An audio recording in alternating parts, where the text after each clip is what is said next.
আলোচনা চলমান থাকা সত্ত্বেও জামায়াত ইসলামী সহ কয়েকটি রাজনৈতিক দলের ডাকা আন্দোলন আলোচনার টেবিলের প্রতি অসম্মান বলে মনে করছেন বিএনপির স্থায়ী কমিটির সদস্য আমির খসরু মাহমুদ চৌধুরী।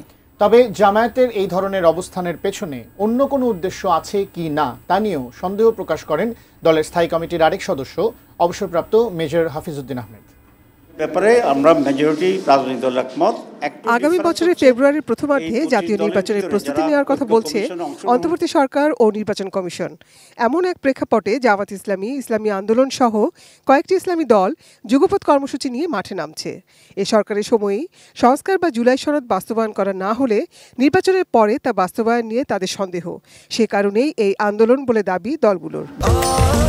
স্বাস্থ্যকর অল টাইম ফ্যামিলি কেক, সব সময় অল টাইম হেলদি লাইফ। দুই পক্ষেই পিয়ার চেয়েছি আপারেল। যদিও বিএনপির স্থায়ী কমিটির সদস্য আমির খসরু মাহমুদ চৌধুরী প্রশ্ন তোলেন, আন্দোলন হলে জাতীয় ঐকমত্য কমিশনের কি প্রয়োজন?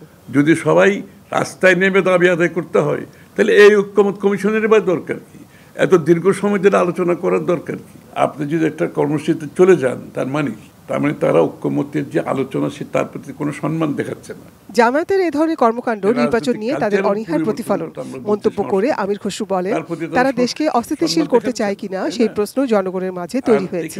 বিতাড়িত শক্তি ফেরত আসার পথ তৈরি হচ্ছে কিনা এমন প্রশ্ন আসছে বলে মনে করছেন দলের আরেক স্থায়ী কমিটির সদস্য অবসরপ্রাপ্ত মেজর হাফিজউদ্দিন আহমেদ। এবং তারা ইতিমধ্যে সমাজে অনেক গুরুত্বপূর্ণ পদ দখল করেছে। তাদের ভাবাদর্শে যারা অনুসারী, বিভিন্ন বিশ্ববিদ্যালয়ে তাদের লোক, ব্যাংকসমূহে তাদের লোক, প্রশাসনে তাদের লোক বসিয়ে দিয়েছে গুরুত্বপূর্ণ জায়গায়।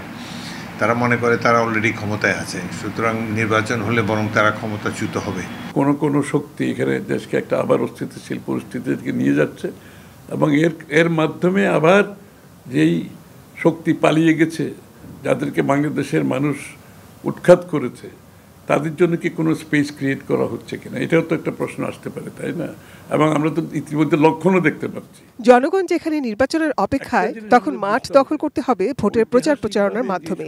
জনগণের চাওয়া শান্তিপূর্ণ পরিবেশ, সেখানে কেউ বাধা সৃষ্টি করলে যার যার রাজনৈতিক ভবিষ্যৎ সে বুঝে নেবে বলেও মন্তব্য করেন বিএনপির শীর্ষ নেতারা।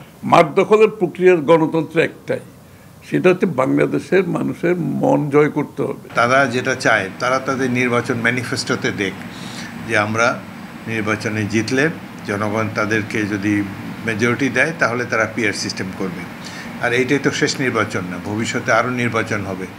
তখন নাজিয়া আফরিন, ATN নিউজ, ঢাকা। তারা দরকার হলে সেই সংসদ ভেঙে